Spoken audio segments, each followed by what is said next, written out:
Земјоделската струка е важен сегмент од секоја држава во нејзиниот развој, па така и Средното земјоделско училиште во Битола.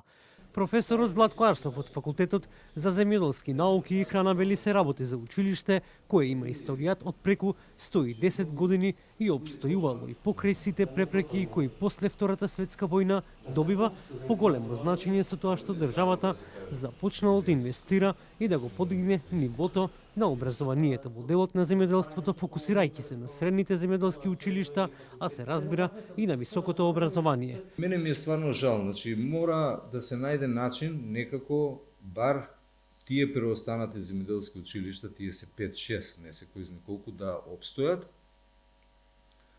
а на тоа да се поврзе како што реков дека треба системски, значи при отварањето на земјоделска фирма да мора да има вработено и земјоделски техничари. А не само да биде носител лицето некое лице, да има управител и еден тракторист и крај.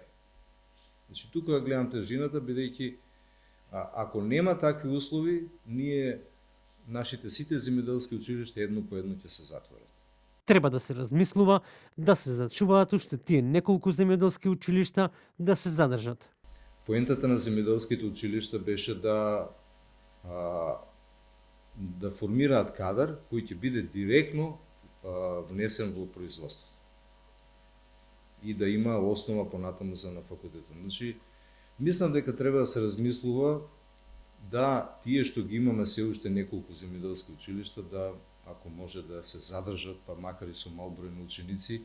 Од Министерството за образование и наука појаснуваат дека затворање нема да се случи дека тие ученици кои ќе се запишат од септември ќе почнат да учат во Средното училиште Таки Даскало. Земјоделската струка од Средното училиште Кузман Шапкаров се префрла во Средното училиште Таки Даскало. И ова е наведено во конкурсот за упис во средните училишта за учебната 2026-2027 година. Наставниците не го губат работното место, продолжуваат да им предаваат на запишаните ученици. Инаку, во моментов бројот на ученици во земјоделското училиште е 9 ученици во прва година, во втора година 10 ученици, во трета година 10 ученици и во четврта година 11 ученици.